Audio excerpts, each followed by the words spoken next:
آج جس نے استغفار کی تسبیح نہیں پڑھی تو اس کی رہ گئی، آج جس نے ابا کے قدم نہیں دبائے تو اس کی خدمت رہ گئی، آج جو رب کی بارگاہ میں جھکا نہیں تو یہ رہ گیا اس کا کام آج رہ گیا۔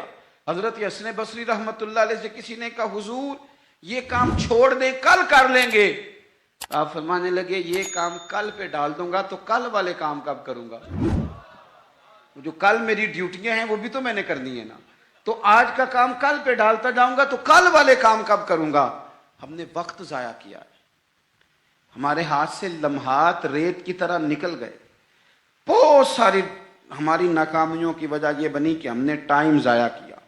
ہم بہت سارا پڑھ سکتے تھے، بہت سارا لکھ سکتے تھے، بہت ساری خدمتیں کر سکتے تھے، خاندان کو بڑا کچھ دے سکتے تھے۔ اور یار ہمارے تو دیہاتے میں وہ بوڑھی مائیں ہوتی تھیں جو اگرچہ قرآن مجید مجہول پڑھتی تھیں پر کوئی مقصد تو بنا لیتی تھی نا، کہتی تھی اب بیوہ ہو گئی ہوں ساری زندگی قرآن پڑھاؤں گی۔ کوئی لالچ نہیں ہوتا تھا، کچھ نہیں ہوتا تھا، کچھ کوئی مقصد تو تھا نا، کوئی ارادہ تو تھا نا، کچھ انہوں نے پروگرام تو بنا لیا تھا۔ اپنی زندگی بے ترتیب گزاریں گے تو خیالات بکھریں گے۔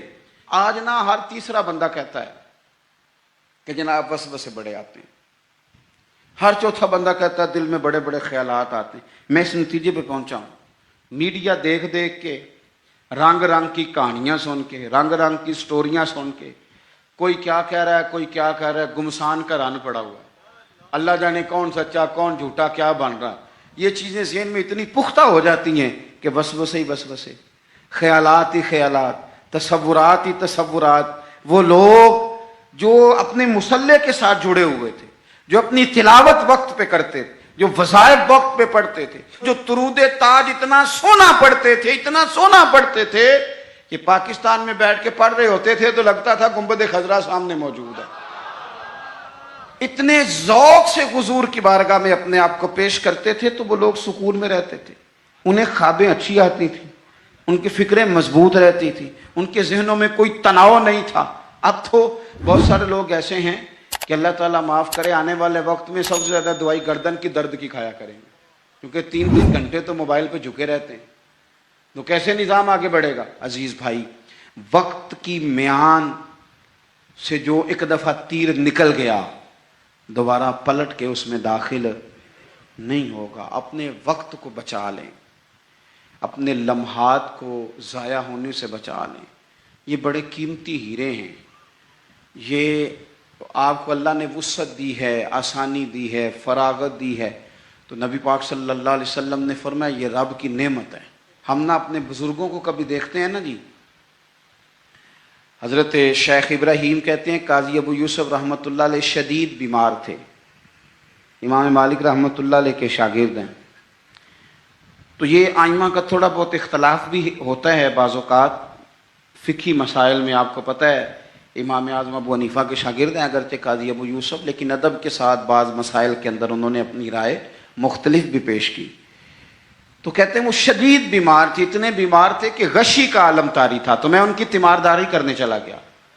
ہم جب بیمار پڑے ہوتے ہیں کچھ ہے یاد رہتی ہے، کیونکہ مشن ہی کوئی نہیں، بیمار ہے بچے بھی سائڈ پہ لے جاؤ جی میری طبیعت نہیں ٹھیک، کچھ نہیں کرنا، کیونکہ پہلے بھی کچھ نہیں کرتے تھے، تو اب تو ویسے بیمار ہیں، اب ہم نے کیا کرنا، کچھ کرتے ہی نہیں۔ قاضی ابو یوسف رحمۃ اللہ علیہ شدید بیمار تھے، شیخ ابراہیم فرماتے میں تیمارداری کرنے کے لیے حاضر ہوا، ان کو غشی طاری تھی، اچانک ان کی آنکھ کھلی، شدید بیمار ہیں، اٹھ کے بیٹھا نہیں جا رہا، لیکن مقصد ہے نا زندگی میں کوئی، تو فرمانے لگے اچھا ہوا یار ایک عالم میرے پاس آ گیا ہے، ایک مسئلے پہ تحقیق کر رہا ہوں، سمجھ نہیں آ رہی، ذرا مجھے بتاؤ تو صحیح۔ اس حال میں بھی آپ مسئلوں پہ تحقیق کر رہے ہیں، اس حال میں بھی کتاب و سنت کی بات، اس حال میں بھی اصول فقہ کی باتیں۔ کہا حضور فرمائیے، تو آپ فرمانے لگے یہ بتاؤ کہ یہ جو حج کے موقع پر رمی کی جاتی ہے، جمرات کی، کنکر مارے جاتے ہیں، تو یہ پیدل مارنا افضل ہے یا سواری پہ؟ تو کہتے ہیں مجھ سے انہوں نے پوچھا تو میں نے کہا حضور میرے خیال میں پیدل ٹھیک ہے۔ فرمانے لگے نہیں یہ ٹھیک نہیں، تو میں نے کہا پھر سواری پہ ٹھیک ہے؟ کہنے لگے نہیں آپ نے پھر جلدی کر دی ہے۔ یعنی وہاں بھی وقت کا ضیاع نہیں، وہاں بھی ضیاع نہیں۔ یہ سید ابو البرکات شاہ صاحب رحمۃ اللہ علیہ حزب اللہ ناو شریف والے، مفتی اعظم پاکستان، سراج اہل تقوی کہا جاتا تھا۔ اللہ تعالیٰ آپ کو کبھی موقع دے تو سید صاحب کے مزار پہ حاضری دیا کریں۔ یہ بڑے کام کا، ایک بھائی وہاں لیٹے ہیں حزب اللہ ناو میں، اور ایک بھائی داتا صاحب کے ساتھ لیٹے ہوئے ہیں، سید ابو الاسناد شاہ۔ یہ داتا صاحب سے تھوڑا سا آگے بڑھیں تو حزب اللہ ناو ہے، اس میں مزار ہے سید ابو البرکات شاہ صاحب کا۔ یہ اعلیٰ حضرت فاضل بریلوی کے خلیفہ ہیں اور پاکستان کے سب سے بڑے مفتی تھے، اور ساری زندگی پڑھا اور پڑھایا، اور ساری زندگی حضور کی شانیں بیان کی۔ سید صاحب کا جب آخری وقت آیا نا، بیمار تھے، اس وقت بھی ان کو سید صاحب کہا جاتا تھا۔ اہل سنت میں جب آپ کسی کو سید صاحب کے لقب سے پکاریں گے تو مراد سید ابو البرکات شاہ صاحب ہوں گے۔ تو سید صاحب کو نا آخری وقت میں بھی اتنا پیار تھا پڑھنے پڑھانے سے کہ کسی سے کہتے تھے کہ شیخ محقق شاہ عبد الحق صاحب محدث دہلوی کی جو مدارج النبوت ہے نا کتاب، اس میں انہوں نے حضور کی شانیں بڑی بیان کی ہیں۔ تو تھوڑی ظاہری بصارت کمزور ہو گئی یا جسم کمزور ہو گیا تو فرماتے تھے میں پڑھ نہیں پاتا، مجھے سناؤ۔ یعنی وہ وقت بھی حضور کی شانیں سننے سنانے پڑھنے پڑھانے میں گزر جائے، وہ وقت بھی۔ اور یہ داتا صاحب کے ساتھ مزار ہے، داتا صاحب کی اس سائڈ پہ سید ابو الاسناد شاہ صاحب، یہ ان کے بھائی ہیں۔ تحریک ختم نبوت میں جیل ہو گئی تھی، جیل ہو گئی جیل، تو جیل میں بھی فارغ نہیں بیٹھے، قرآن پاک کی تفسیر لکھ ڈالی، قرآن پاک کی تفسیر لکھ ڈالی۔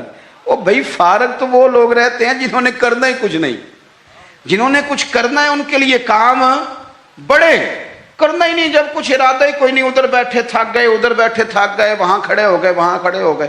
تو یہ لوگ محنت کرتے تھے، ڈیوٹی کرتے تھے، اس لیے یہ کمزور نہیں پڑتے تھے۔ تو قاضی ابو یوسف صاحب رحمۃ اللہ علیہ شیخ ابراہیم سے فرمانے لگے بتاؤ بھائی پیدل رمی کرنا افضل ہے یا سواری پہ؟ تو انہوں نے پہلے کہہ دیا پیدل، تو آپ نے فرمایا نہیں یہ ٹھیک نہیں۔ جلدی سے کہنے لگے چلو یہ نہیں تو پھر سواری پہ۔ فرمانے لگے آپ جلدی کر گئے، تو کہ حضور آپ فرمائیں، تو رائے دیتی ہیں، یہ رائے اپنی فقہ کے لوگ نا رائے دیتے ہیں۔ فرمانے لگے میری رائے تو یہ ہے کہ جس رمی کے بعد اور رمی ہے، یعنی 3 دن رمی ہوتی ہے نا، کہنے لگے جس رمی کے بعد اور رمی ہے، یعنی 10 کی رمی کرتے ہیں آپ کنکر مارتے ہیں تو پھر 11 کو بھی مارنے ہوتے ہیں، پھر 12 کو بھی مارنے ہوتے ہیں۔ قاضی صاحب فرمانے لگے جس رمی کے بعد اور رمی ہو وہ پیدل افضل ہے، اور جس رمی کے بعد اور رمی نہ ہو وہ سواری پہ افضل ہے۔ آخری وقت میں بھی کتاب و سنت کی بات، آخری وقت میں بھی پڑھنے پڑھانے کی بات، آخری وقت میں بھی اللہ رسول کے رضا والی بات۔ تو میرے عزیز یاد رکھیں گے آپ، وقت کو ہم نے بچانا ہے۔ دیکھیں اسلام وقت کا کتنا پابند ہے، فجر اپنے وقت پہ، ظہر اپنے، اور عصر مغرب۔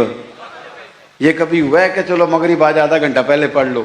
کتاب موقوتا، پورے وقت پہ، عشاء اپنے وقت پہ، حج اپنے، وہ بھائی 9 ذی الحج کو ہی ہوگا، نہ 8 کو ہوگا نہ 10 کو ہوگا، اس نے اپنے وقت پہ ہونا ہے۔ رمضان کے روزے اپنے، سحری وقت پہ، افطاری وقت پہ۔ مسلمان جب تیری ہر شے وقت پہ ہے تو وقت کا خیال رکھتا کیوں نہیں؟ وقت کا خیال رکھے۔ اور ایک بات یاد رکھیں، وقت کو اپنے قبضے میں کر لیں، ورنہ یہ مانتا کوئی نہیں کسی کی۔ امام شافعی کہتے تھے یہ تلوار ہے، اگر وقت کی تلوار تم نے اپنے ہاتھ میں رکھ لی تو تم بڑی مشکلوں کو کاٹ دو گے، اور اگر یہ تلوار تم نے اپنے ہاتھ میں نہ رکھی تو یہ تلوار تمہیں کاٹ دے گی۔ یعنی وقت کسی کا انتظار نہیں کرتا۔ صبح ہوئی تھی تو جس نے صبح سے کچھ کیا ہے، ورنہ دن تو بیت ہی گیا، ورنہ تو پھر بھائی سپہر تو ہو ہی گئی، تو کیوں نہ کچھ کر لیں، کچھ پروگرام بنا لیں۔ یہ ہمارے بزرگ ہمیں مشورے دیتے ہیں، ذرا سننا بات ختم کرنے لگا ہوں۔ بزرگ مشورہ دیتے ہیں، کہتے ہیں اٹھ فریدہ سوتے آ۔ مان لینا مشورہ بابا صاحب کا۔ یہ سوتیا سے مراد کیا ہے؟ یہ جو تو غافل ہو گیا ہے نا، کہتے ہیں تو اقترب للناس حسابهم وهم فی غفلۃ معرضون، وقت حساب قریب آ گیا، ابھی بھی لوگ غافل ہیں۔ اور ماننے لگا یہ تو غافل جو ہو گیا نا، یہ سوتیا سے مراد یہ ہے کہ غفلت سے اٹھ نا فریدہ سوتیا۔ اوے داڑھی آ گیا ہی پور، اگا نیڑے آ گیا ہی تے پیچھا رہ گیا ہی دور۔ کہنے لگے اور کچھ نہیں کر سکتا تو مسجد میں جھاڑو ہی دے، اٹھ نہ فریدا ستیا جھاڑو دے مسیت، وہ تو ستا ہے تے رب جاگدا تیری ڈاڈے نال پریت۔ پھر فرمانے لگے اٹھ نہ فریدا ستیا چل خلقت ویکھنی جا، تے متے کوئی مل جائی بخشیا تے تم ہی بخشیا جا۔ اس سے مراد کیا ہے؟ کہنے لگے اٹھ نہ چل اور کچھ نہیں تو کسی نیک کی صحبت میں بیٹھ چل کے، اٹھ نہ فریدا ستیا تے خلقت ویکھن جا، متے کوئی مل جائی بخشیا تم ہی بخشیا جا۔ اپنے وقت کو، جوانوں اگر تم وقت کے مطابق کام کرنے لگ گئے تو بڑا کچھ تمہارے ہاتھوں میں ہے، اور اگر وقت تمہارے ہاتھ سے نکل گیا تو کچھ بھی ہاتھ نہیں رہے گا۔ اقبال نے اپنے بیٹے کے نام نظم لکھی تھی، کہا تھا دیار عشق میں اپنا مقام پیدا کر، نیا زمانہ اور نئے صبح و شام پیدا کر، اور میرا طریق امیری نہیں فقیری ہے، تو خود ہی نہ بیچ غریبی میں نام پیدا کر، غریبی میں نام پیدا کر، غریبی میں۔ کیا تمہارا یہ خیال ہے کہ مالک نے تمہیں بیکار پیدا کر دیا؟ تم 9 ماہ اپنی ماں کے بدن میں رہے، بہت سی تکلیفیں سہ کر اس نے تمہیں جنم دیا۔ دنیا میں آنے کے بعد کئی بیماریاں، کئی تکلیفیں، کئی آزمائشیں، کئی دکھ، کئی سکھ، کہیں دھوپ کہیں چھاؤں، تو کیا یہ سارا سلسلہ بیکار تھا؟ کیا یہ عبث ہے؟ اللہ فرماتے ہیں کیا تم نے یہ گمان کر لیا ہے کہ تمہیں رب نے بیکار پیدا کیا ہے؟ تم کیا سمجھتے ہو تمہیں لوٹ کر اس کی طرف جانا نہیں؟ انسان دنیا میں اس وقت قیمتی ہوتا ہے جب وہ اپنے وقت کو قیمتی بنا لیتا ہے، اور دنیا میں اس وقت لوگ ناکام، مایوس، پریشان، بور، تکلیف، آزمائش میں ہوتے ہیں جب وہ وقت کو ضائع کرتے ہیں۔ جو آدمی جس مقام پہ بھی ہے مالک نے اسے بیکار پیدا نہیں کیا، اس کی کوئی ضرورت تھی، حکمت تھی، تقاضے تھے اللہ کی حکمت کے، پھر شخص کو پیدا کیا گیا۔ اس شخص کو چاہیے تھا کہ وہ اپنے اوپر غور کرتا کہ میں کیا کر سکتا ہوں، میں بھلا کون سی خدمت سر انجام دے سکتا ہوں، میں دین کے لیے کیا کر سکتا ہوں، قوم کے لیے، ملت کے لیے، مذہب کے لیے، نظریے کے لیے، اللہ کی مخلوق کی خدمت کے لیے میں کیا اپنی خدمات پیش کر سکتا ہوں۔ وہ اپنی صلاحیتوں کو بروئے کار لاتا، ترجیحات طے کرتا، کام شروع کر دیتا۔ ہم ساری زندگی طے ہی نہیں کر پاتے کہ دراصل ہم ہیں کیا، ہم دنیا دار ہیں کہ دین دار ہیں، ہم کوئی سرکاری ملازم ہیں کہ تاجر ہیں، ہم بھلا ایک ویلفیئر آدمی ہیں یا ہم بس اپنی ذاتی سوشل لائف کے قابل ہیں، اور ہم طے ہی نہیں کر پاتے دراصل کیا ہے۔ ترجیحات کا تعین ہی نہیں کہ ہم نے کرنا کیا ہے۔ بہت سارا وقت ضائع ہوتا ہے، بہت سارا۔ یہ ہمارے ہاں درجنوں ابحاث اور درجنوں بحثیں صرف وہ ہیں جن کا کوئی مقصد نہیں، کوئی فائدہ نہیں، کوئی ضرورت نہیں، کوئی حاجت نہیں، بلکہ اس سے الجھاؤ بڑھتا ہے۔ میرے نبی پاک صلی اللہ تعالیٰ علیہ وسلم نے فرمایا تھا، پتہ ہے سونا اسلام کس کا ہے؟ ایک مسلمان ہے تو ہر ایک کے پاس اسلام ہے، تو فرمایا پتہ ہے حسین اسلام کس کا ہے، سونا مسلمان کون ہے؟ یا رسول اللہ بتا دیجئے۔ تو فرمایا جو بے معنی، بے مقصد اور فضول چیزوں کو چھوڑ دے وہ سونا مسلمان ہے۔ اسلام کے حسن کا تقاضا ہے، مسلمان تو سونے سونے، چیدہ چیدہ، چنیدہ چنیدہ کام کرتا ہے، اس کے تو جو معاملات ہوتے ہیں وہ بڑے صاف ستھرے، اس کے جو کام ہوتے ہیں وہ بڑے اعلیٰ پائے کے۔ فضول بحثوں میں الجھنا، فضولیات میں وقت ضائع کرنا، فضول سوالات کرنا، فضول سوالات بھی دین میں منع۔ آپ قرآن مجید پڑھیے تو رب فرماتے ہیں کیا تم بھی میرے نبی سے اسی طرح کے سوال کرنا چاہتے ہو جیسے اس سے پہلے حضرت موسیٰ سے کیے گئے؟ وہی رنگ اختیار کرنا چاہتے ہو؟ ابحاث میں الجھ جانا، اس چوک میں وقت گزارنا۔ ہمارا تو آپ یقین کریں کچھ وقت لے گئے کعبہ خانے، کچھ زندگی لے گئی ہوٹل، کچھ وقت گزر گیا سیر کرنے میں، کچھ یہ پتہ کرنے میں گزر گیا کہ آج کل بھلا کون کون کیا کیا کر رہا ہے۔ اس پر بڑا وقت گزر گیا، فلانا فلانی جگہ کیسے پہنچ گیا، فلانے کی فلانی مصروفیت کیسے بنی، فلانے کا فلانے سے تعلق کیسے بنا، زیادہ وقت اسی میں بیت گیا۔ فضول ابحاث، فضول بحثیں، فضول وقت کا ضیاع، اپنے معاملات پہ بالکل توجہ نہ دینا۔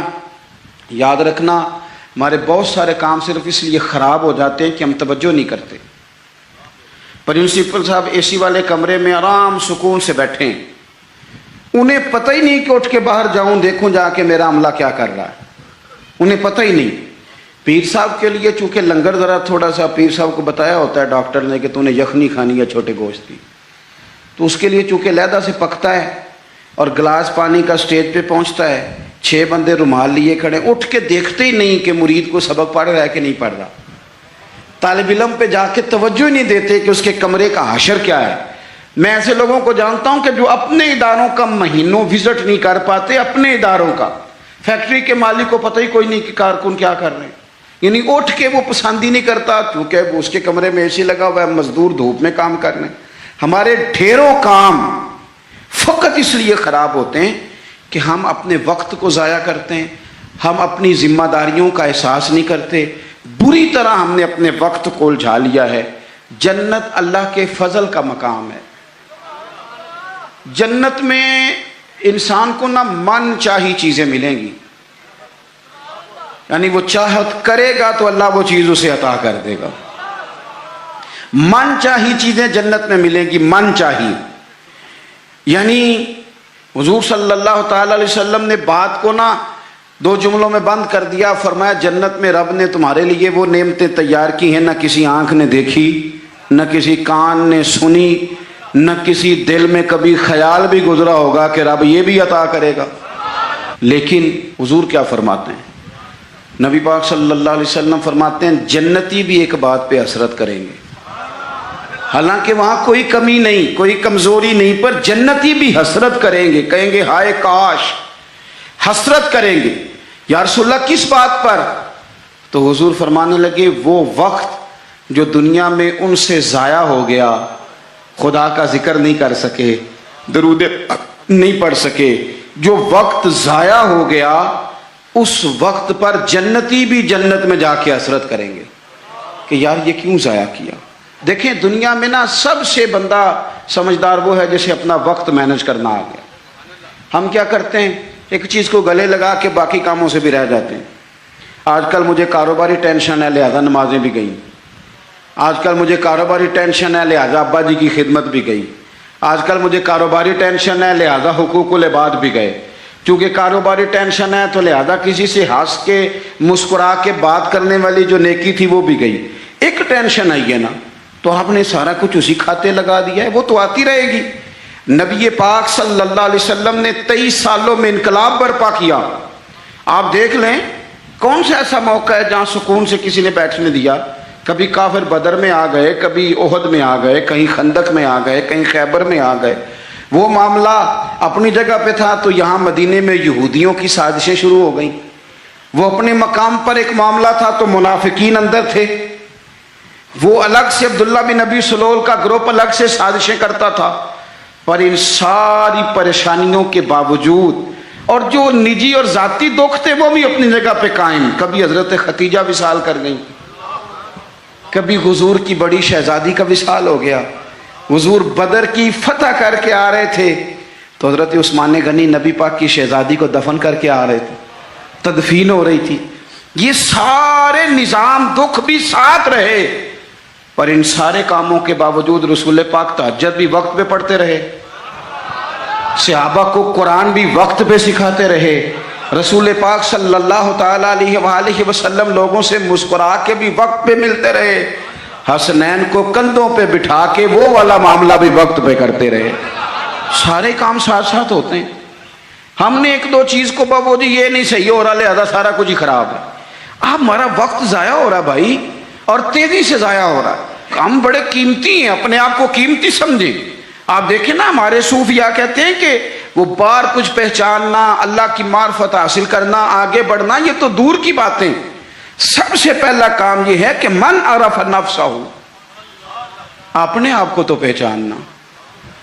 یہ جو ہمارا طبقہ نوجوانوں کا ہے اور ہمارے وہ لوگ جو ابھی اپنی عادات کو پکا رہے ہیں وہ اپنے معاملات کو تھوڑا سا مینج کر کے چلیں۔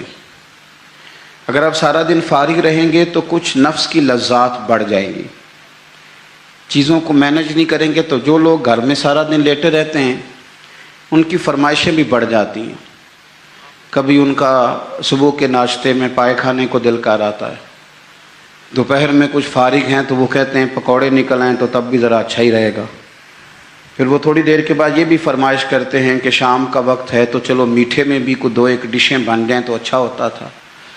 تو یہ مصروفیت پھر انہیں نہ اگلے کچھ مہینوں میں ڈاکٹر کے پاس لے جاتی ہے، یہ والی مصروفیات، چونکہ آپ نے چیزوں کو مینج نہیں کیا، وقت کا تعین نہیں کیا۔ جو لوگ پابندی سے فجر کی نماز پڑھنے کے عادی ہوں، پابندی سے، وہ ذہن بنا لیں کہ آپ 2-3 دن اگر آپ نے پابندی سے الارم لگایا نا کہ مجھے 3:45 اٹھنا ہے، تو میرا خیال ہے کہ 3 یا 4 دن الارم بجے گا، 5ویں دن آپ خود بخود جاگ جائیں گے۔ اور فجر کے بعد جب آپ واک کر کے لوٹیں اور پھر آپ کا خیال ہو کہ میں نے کچھ تلاوت بھی کرنی ہے، آپ کا تعین ہو وقت کا، اور یہ رواج آپ کی وجہ سے بچوں میں منتقل ہوگا، آپ کی وجہ سے۔ ہمارے استاد فرمایا کرتے تھے میرا بس چلے تو میں طالب علموں کو ہفتے میں 1 چھٹی نہ دوں۔